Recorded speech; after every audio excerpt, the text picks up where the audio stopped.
Hi, welcome back. Hope you enjoyed your Memorial Day weekend. I say that because if you're up to date, you should be watching this on the Wednesday after Memorial Day weekend. We just had done chapter 15, which was called Deeper Magic from Before the Dawn of Time.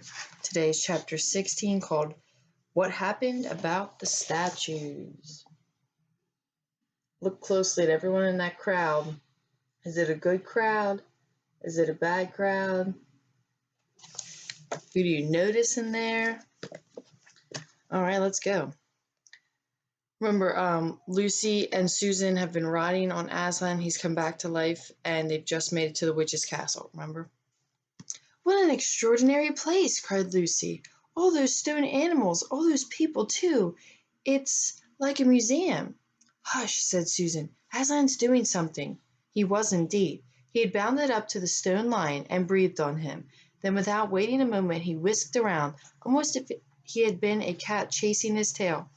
Hey, get out, Bam! Bam! Bam, get out of there! He's in my closet. Sometimes he rubs his head on clothes. Hey, Slam, get over here. Here he comes. Listen to the story, okay? Whoa there. You hit the thing. Okay. And you've interrupted me. Lay down. Goodness me. As if he had been a cat chasing his tail, and breathed also on the stone dwarf, which, as you remember, was standing a few feet from the line with his back to it. Then he pounced on a tall stone dryad, which stood between the dwarf, turned rapidly aside to deal with the stone rabbit on his right, and rushed the two centaurs. But at that moment Lucy said, "Oh, Susan, look at the lion!" I expect you've seen someone put a lighted match to a bit of newspaper which is propped up against the grate on an unlit fire, and then for a second it seems as nothing has happened, but then you notice a tiny streak of flame creeping along the edge of the newspaper. It was like that now. For a second after Aslan had breathed upon the stone lion, he looked just the same. Then a tiny streak of gold began to run along the white marble back, then spread. Then color seemed to lick all over as if a fire would licks all over a paper. Then when his hind quarters were still obviously stone, so his back legs, he shook his mane, and all the heavy stone folds rippled into living hair. Then he opened his great red mouth, warm and living, and gave a prodigious yawn. And then his hind legs had come to life. He lifted one of them and scratched himself. Then, having caught sight of Aslan, he went bounding after him and frisked him around, whimpering in delight and jumping to lick his face. All right, this paragraph's really pretty, so just maybe close your eyes and listen and try and picture this one. Of course, the children's eyes turned to follow the line, but the sight they saw was so wonderful they soon forgot about him. Everywhere statues were coming to life. The courtyard no longer looked like a museum. It looked more like a zoo. Creatures were running after Aslan and dancing around him until he was almost hidden in the crowd. Instead of all that deadly white of the courtyard, it was now ablaze with colors. Glossy chestnut sides of centaurs, indigo horns of unicorns, dazzling plumage of birds, ruddy brown foxes and dogs and satyrs, and yellow stockings and crimson hoods of dwarfs, and the birch girls in silver, and the beech girls in fresh, transparent green, and the large girls in green so bright it was almost yellow. And instead of deadly silence, the whole place rang with the sound of happy roarings, brayings, yelpings, barkings, squealings, cooings, neighings, stampings, shouts, hurrahs, songs, and laughter. "Oh, Susan," said in a different tone, "look, is it safe?" Lucy looked and saw that Aslan had just breathed on the feet of a stone giant. "It's all right," shouted Aslan joyously. "Once the feet are put right, all the rest of him will follow." "That wasn't exactly what I meant," whispered Susan to Lucy. It was too late to do anything now, even if Aslan would have listened to her. The change was already creeping up the giant's legs. Now he was moving his feet. A moment later he lifted his club off his shoulder and rubbed his eyes and said, "Bless me! I must have been asleep. Now, where's that dratted little witch that was running about the ground? Somewhere just by my feet it was." But then everyone shouted up to him to explain what really happened. And when the giant put his hand to his ear, and then had them repeat it all again so that at last he understood. Then he bowed down his head to where it was no further off than the top of a haystack, and touched his cap repeatedly. So he's like bowing to Aslan, beaming all over his honest, ugly face. Giants of any sort are now so rare in England, and so few are good-tempered, that it was 10 to 1 that you would never see a giant with his face beaming. It's a sight worth seeing. So he's trying to say that like you never see a giant smile, and this one's really happy. So it's a good sight to see. Now for inside the house, said Aslan. Look alive, everyone. Up the stairs and down the stairs and in my lady's chamber. Leave no corner unsearched. You never know where some poor prisoner may be concealed. A little sip of Joe. It's the morning time when I'm recording this. And into the interior they rushed all over for several minutes, and the whole of that dark, horrible, fusty old castle echoed with opening of windows and everyone's voices crying out at once, "Don't forget the dungeons! Give us a hand with this door! Here's a little winding stair! Oh, I say! Here's a poor kangaroo! Call Aslan! Whew! How it smells in here! Look out for the trap doors! Up here! There's a whole lot more on the landing!" Well, best of all was when Lucy came rushing upstairs shouting out. Who do you think she found? Drum roll. "Aslan, Aslan, I've found Mr. Tumnus. Oh, do come quick." A moment later Lucy and the little fawn were holding each other by the hands and dancing around and round for joy. The little chap was none the worse for having been a statue, and of course was very interested in all she had to tell him. But at last the ransacking of the witch's fortress had ended. The whole castle stood empty, with every door and window open, and the light and sweet spring air flooding into all the dark and evil places which needed them so badly.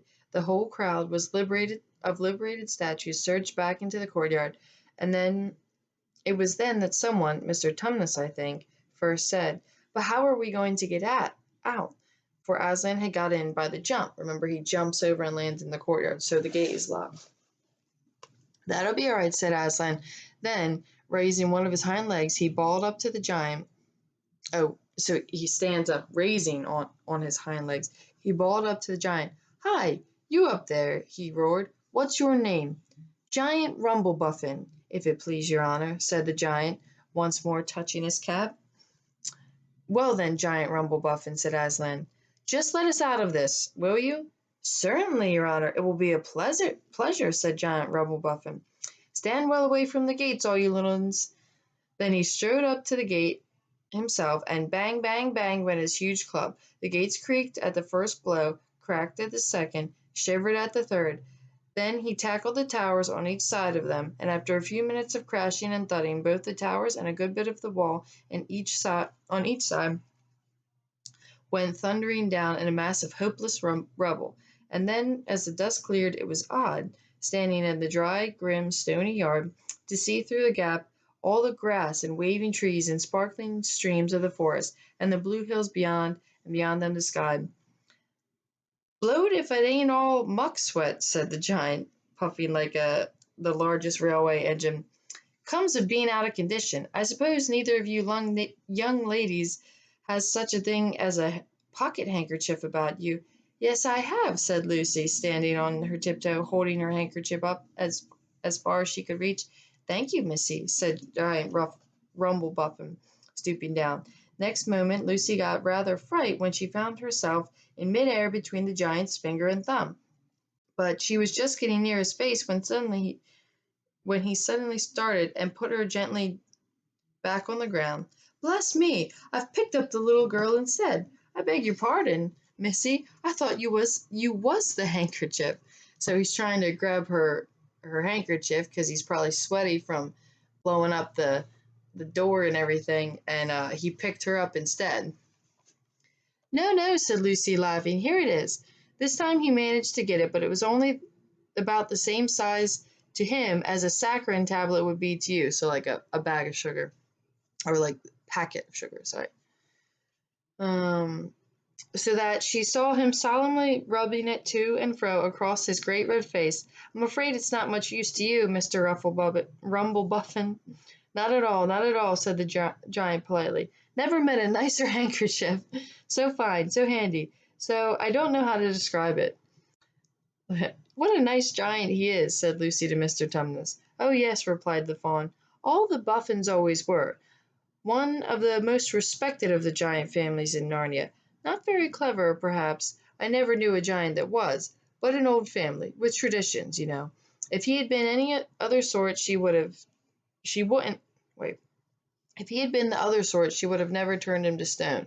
So since he's a nice giant, he probably wasn't on her side, and that's why the witch turned him. Oh, we better hustle up. At this point, Aslan clapped his paws together and called for silence. Our day's work is not over yet, he said. If the witch is to be finally defeated before bedtime, we must find the battle at once.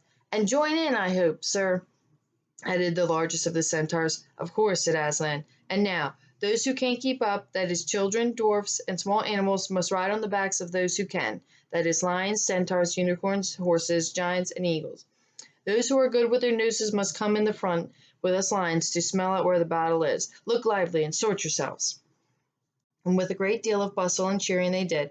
The most pleased of the lot was the other lion, who kept running about everywhere pretending to be busy, but really in order to say to everyone he met, "Did you hear what he said? Us lions. That means me and him. Us lions." That's what I like about Aslan. No sides, no standoffishness, us lions. That's what he meant, me and him. At least he went on saying this until Aslan had loaded him up with 3 dwarfs, 1 dryad, 2 rabbits, and a hedgehog. That steadied him a bit. So Aslan puts all those other creatures on his back. Um, when all were ready, it was the big sheepdog who actually helped Aslan most in getting them sorted into their proper order. Um, they pick a sheepdog because sheepdogs are good at herding animals, right? It's their job. So this dog is helping set everybody about.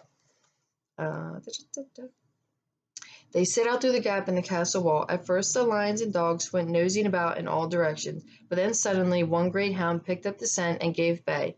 There was no time lost after that. Soon all the dogs and lions and wolves and other hunting animals were going full speed with their noses to the ground, and all others streaked out about a half a mile behind them, were following as fast as they could. The noise was like an English fox hunt, only better, because every now and then with the music of the sounds Every now and then with the music of the hounds was mixed with the roar of a lion, and sometimes far deeper and more awful roar of Aslan himself. Faster and faster they went as the scent became easier and easier to follow. And then, just as they came to the last curve in the narrow, winding valley, Lucy heard, above all these noises, another noise, a different one, which gave her a queer feeling inside. It was the noise of shouts and shrieks and the clashing of metal against metal. Then they came out of the narrow valley, and at once they saw the reason. There stood Peter and Edmund and all the rest of Aslan's army, fighting desperately against the crowd of horrible creatures whom she had seen last night. And now, in the daylight, they looked even stranger and more evil and more deformed. There also seemed to be far more of them. Peter's army, which had their backs to her, looked terribly few, and there were statues dotted all over the battlefield. So apparently the witch had been using her wand. She did not seem to be using it now. She was fighting with her stone knife. It was Peter she was fighting, both of them going at it so hard that Lucy could hardly make out what was happening. She only saw the stone knife and Peter's sword flashing so quickly that they looked like there were 3 knives and 3 swords. That pair was in the center. On each side the line stretched out. Horrible things were happening everywhere she looked. "Off my back, children!" shouted Aslan, and they both tumbled off. With a roar that shook all of Narnia from the western lamppost to the shores of the eastern sea by the great beast to the eastern sea, the great beast flung himself upon the white witch. Lucy saw her face lifted towards him for 1 second with the expression of terror and amazement. Then the lion and the witch rolled together, but with the witch underneath, and at the same moment all warlike creatures whom Aslan had led from the witch's house rushed madly to the enemy lines, dwarfs with their battle axes, dogs with their teeth, the giant with his club, and his feet crushed dozens of foes, unicorns with their horns, centaurs with their swords and hoofs, and Peter's tired army cheered, and the newcomers roared, and the enemy squealed and gibbered till the wood re-echoed the din of the onset. Wow, just in time.